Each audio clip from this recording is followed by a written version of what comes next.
does that even mean, Bowers Game Corner? Ahoy there, YouTube! I'm back again today for another game review, and today I'm very excited to check out Operation Skill Game from Milton Bradley. This is for one or more players.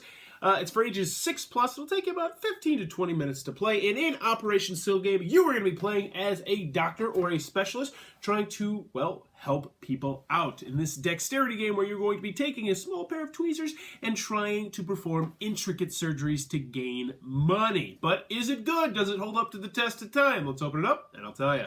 Alrighty then, we're going to take a look at what you're going to get inside of Operation. First and foremost, we get our handy dandy rule booklet. It's pretty much just one big page. It is double-sided, but this other side is Spanish. It's a very simple game. It'll have you up and running in no time at all, and half this thing is just telling you how to set the game up. So I can teach you how to play right now as well. So in Operation, what you're going to be doing is you are going to be operating on your patient, trying to gain the most paper money at the end of the game. The game will end once all of the body parts have been removed or the ankle bone is connected to the kneecap. So how does that work? We'll go over the components, then we'll get a little bit into the gameplay. So first and foremost, you're going to have two kinds of cards. You're going to have specialist cards, you're going to have doctor cards. You're going to take out the specialist cards and you're going to deal them out evenly to all different players. These are cards that mean that you are a specialist in a particular type of surgery. So if someone else fails this type of surgery, you will get a shot after them to try and gain more money. So for instance, if someone screws up the breadbasket, you can say, hey, I'm the specialist, and if I can do it, I get $2,000. That's not your turn. That's still on their turn. So you're always hoping that someone is going to fail the cards that you have in your specialist cards. Now, what are you going to do on your turn? Well, it's very simple. You are going to draw one doctor card like so, and you're going to say, all right, I'm going to remove the breadbasket, and if I do it, I get $1,000. So you're going to take this little pair of tweezers right here. Make sure the thing has batteries in the back. It takes D batteries. Then you're going to reach in there with your tweezers and try to get the piece out successfully, and I did it. Hooray for me. I would gain $1,000, and good for me. And that would be the end of my turn. Now, if I had failed, let's say I'd touch the outside and it lights up like this, that would mean, oh no, the breadbasket would stay in there, and then whoever had the specialist card would get a turn to do it for more money. Oh, there we go. So specialist card would get a turn to do it for $2,000.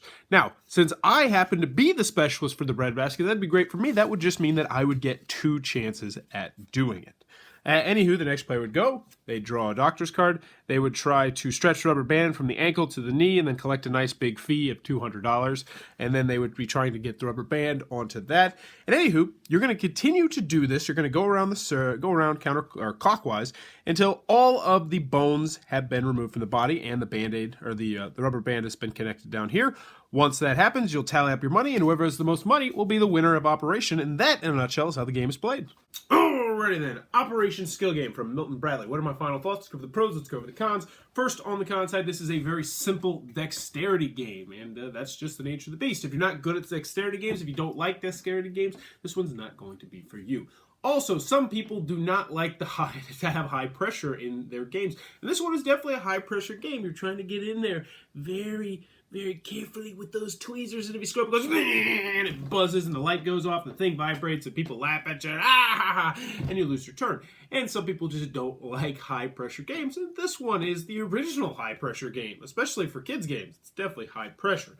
Also, I'm not a big fan of games that require batteries. I've never been a big fan of this because, you know, you might be wanting to play it, and the batteries might be dead, or, you know, they might get corroded, and you haven't played it in a while, and these take D batteries, which nobody has D batteries on hands, no AAAs or AA's, but these are D batteries, but that's more of a Niner nitpick than anything else. Also, solo game-wise, it says there's a solo game, it's okay. I mean, you just try and get out all the pieces. That's pretty much the entire solo game. It's really just called practicing more than anything.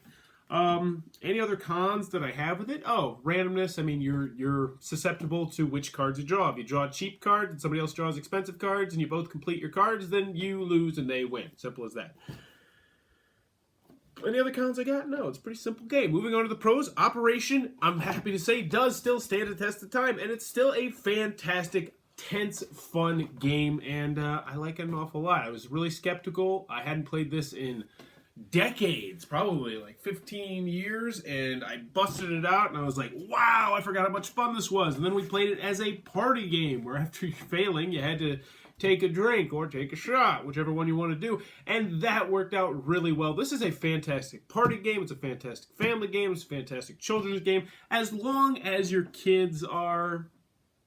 You know what? I really don't think there's a cap on this one. I think kids of all ages would have fun with this. Teenagers, middle schoolers, elementary schoolers.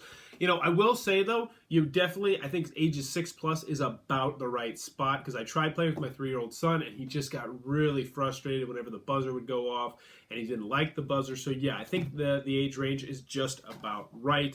I like how the specialist cards work. I like that aspect where you're really rooting for someone to fail if they have, if you have their specialist cards. I think that's a really gamey aspect to the game, so I like that a lot. Oh, one more con I forgot to mention: paper money. You know, really not a big fan of paper money. This is very flimsy, cheaply made paper money, but it's serviceable, so I'm not going to complain too much about it. So overall, Operation Still Game, does it stand the test of time? I'm happy to say it does. It is still a great light party / family / children's game that still will scare the bejesus out of you when that stupid buzzer goes off. If you enjoyed this review, please be sure to click on the subscribe button down below in the comments below. Let me know, have you ever had to have surgery? For me personally, I've only had one surgery my entire life. It was like a week after I was born. I had something put into my foot. But other than that, knock on wood, I've been very fortunate to never get seriously injured. And I've done a lot of stupid things. I mean, I've played sports, and I've just been incredibly lucky in that aspect. But let me know in the comments below. Have you ever had any surgeries? And as always, thanks for your time, YouTube.